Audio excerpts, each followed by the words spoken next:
Good morning students. पिछले video में हमने बात की थी सामाजिक अनुसंधान में वैज्ञानिक पद्धति के प्रयोग के बारे में।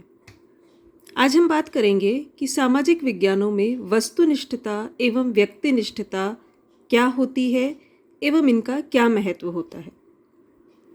वस्तुनिष्ठता का एवं व्यक्तिनिष्ठता का अर्थ स्पष्ट करने से पहले हम कुछ एग्जाम्पल्स के थ्रू इसे समझने का प्रयास करेंगे।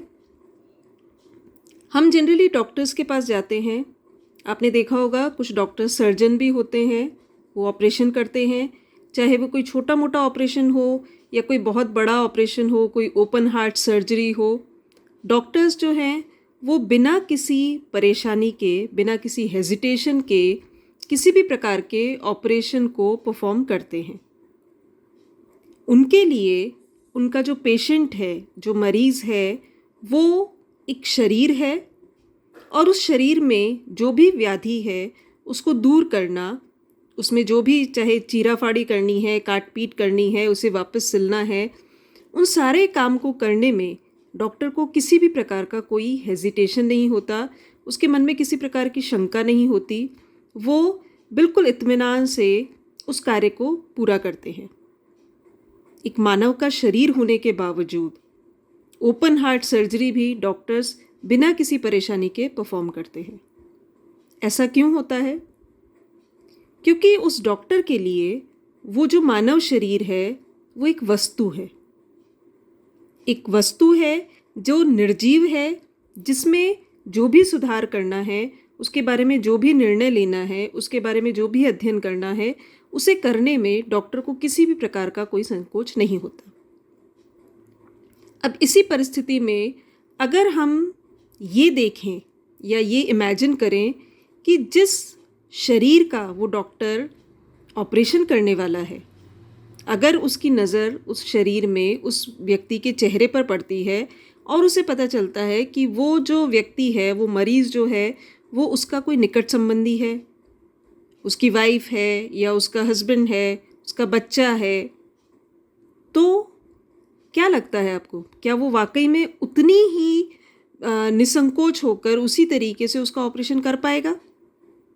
शायद नहीं। क्यों?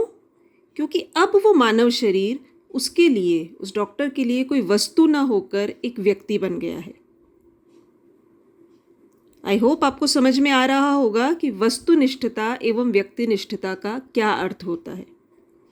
जब हम अपने अध्ययन की किसी अध्ययन विषय को एक वस्तु मानकर अध्ययन करते हैं, यानी हम ये मानते हैं कि वो एक निर्जीव वस्तु है, उसके बारे में जानकारी प्राप्त करना है हमें, उस अध्ययन विषय को हम निष्पक्ष होकर, मूल्य विहीन होकर जब अध्ययन करते हैं तो उसे कहा जाता है वस्तुनिष्ठता।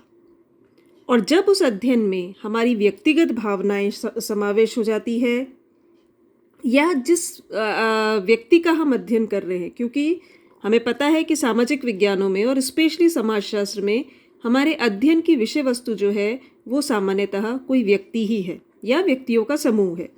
तो अगर हम उनका जब अध्ययन करते हैं, तो अगर अध्ययनकर्ता उन मनुष्यों की भावनाओं से प्रभावित हो जाता है या उसके अपने मूल्य या भावनाएं अध्ययन को प्रभावित करती हैं, तो वो अध्ययन वस्तुनिष्ठ न होने के बजाय व्यक्तिनिष्ठ हो जाता है।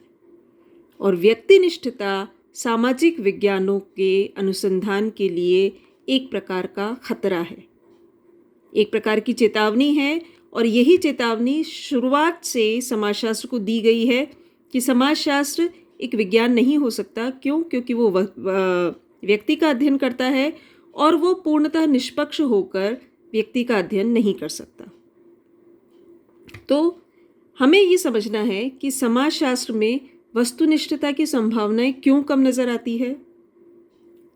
कई बार ऐसी परिस्थितियां हो जाती है कि जो अध्ययन करता है उसकी अपना पर्सनल बैकग्राउंड जो है, उसकी अपनी व्यक्तिगत सोच, उसके निहित स्वार्थ, उसकी जो सामाजिक पृष्ठभूमि जिससे वो आया है, या उसकी अपनी व्यक्तिगत सोच किस प्रकार की है, या अध्ययन विषय से अगर उसका कोई भावनात्मक जुड़ाव है, उसके अपने कुछ पूर्वाग्रह हैं या कुछ सामाजिक परंपराएं हैं जो एक पर्टिकुलर तरीके से सोचने को ही हमें मजबूर करती है।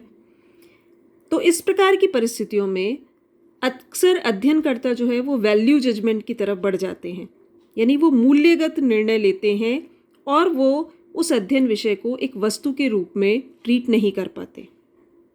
फॉर एग्जाम्पल, अगर एक महिला अध्ययन करता है, सपोज मैं स्वयं एक अध्ययन करता हूँ और मुझे अगर किसी ऐसे विषय पर अध्ययन करना है कि पुरुष जो है वो महिलाओं के विरुद्ध हिंसा रखते हैं, हिंसा का बर्ताव करते हैं, या जो घरेलू हिंसा होती है उसमें पुरुष अधिक उत्तरदायी होते हैं, तो हो सकता है कि एक महिला होने के नाते मैं इस मामले में महिलाओं को पीड़ित समझूं और पुरुषों को अपराधी समझूं।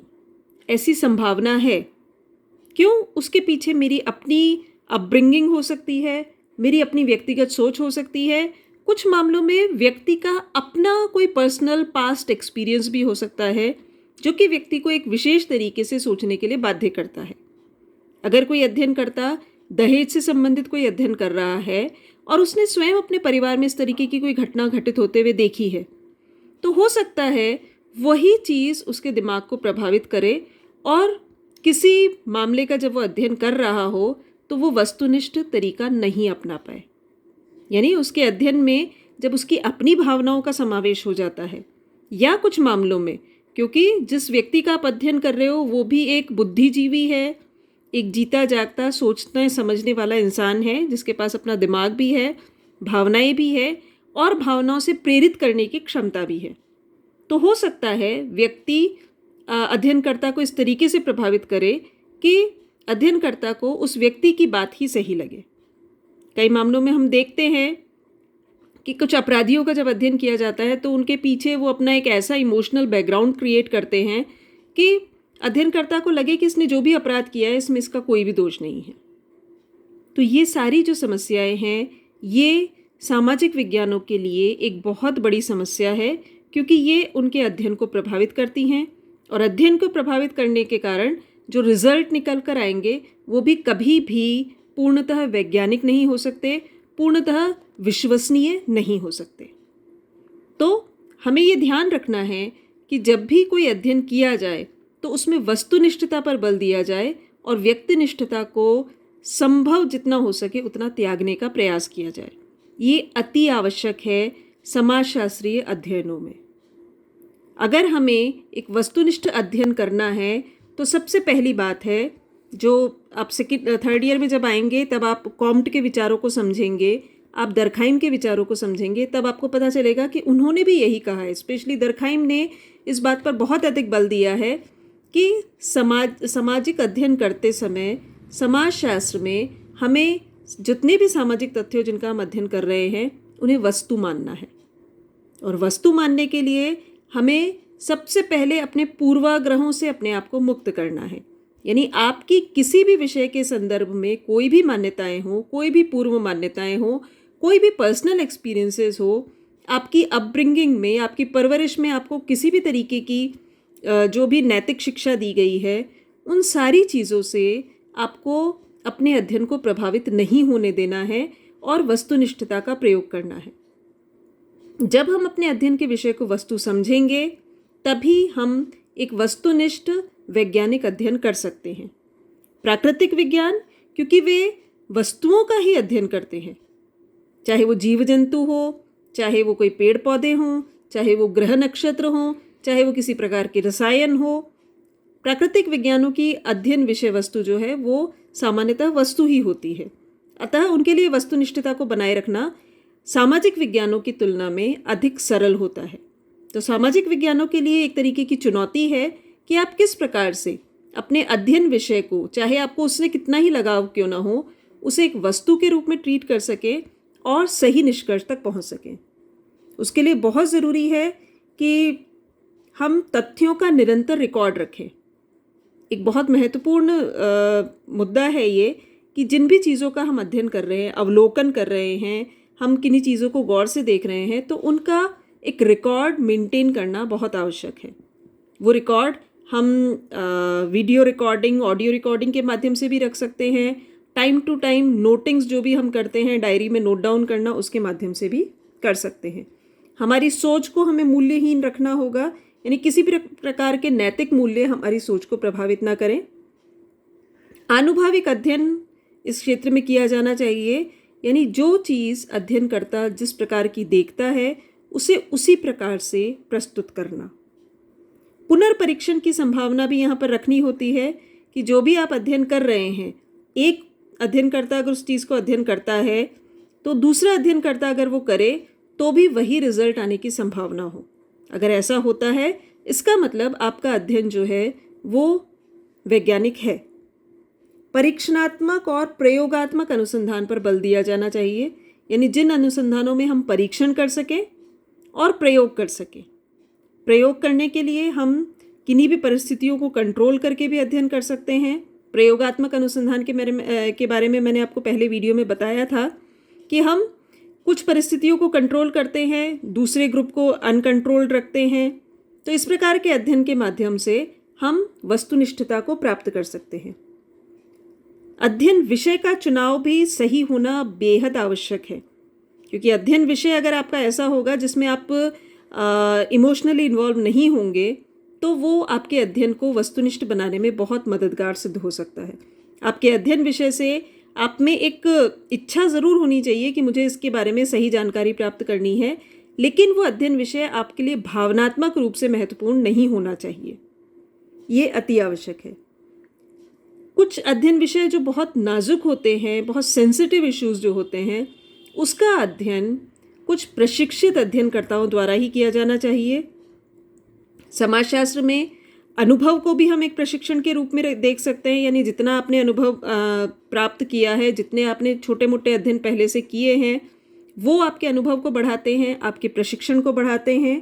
दूसरा, कुछ कंट्रोल्ड मीन्स के माध्यम से हम अध्ययन कर सकते हैं। तो नियंत्रित परिस्थितियों में प्रशिक्षित अध्ययनकर्ता द्वारा अगर बिल्कुल एज इट इज़ अध्ययन किया जाए, अवलोकन किया जाए, यानी जो चीज़ जैसी है उसे उसी रूप में प्रस्तुत किया जाए, तथ्यों का पूरा रिकॉर्ड रखा जाए, अपनी पूर्व मान्यताओं और पूर्वाग्रहों से अगर बचा जाए, तो ये पूर्णतः संभव है कि हमारा जो अध्ययन है वो वस्तुनिष्ठ होगा, व्यक्तिनिष्ठ नहीं होगा। क्योंकि व्यक्तिनिष्ठता आते ही आपका अध्ययन मूल्य प्रेरित हो जाता है, पक्षपात वाला हो जाता है, जिसमें हम पूर्णतः निष्पक्ष होकर किसी भी मुद्दे तक, किसी भी नतीजे तक नहीं पहुंच सकते। तो ये बहुत आवश्यक है कि हम सामाजिक विज्ञानों में वस्तुनिष्ठता को अपनाएं और व्यक्तिनिष्ठता को त्यागने का प्रयास करें।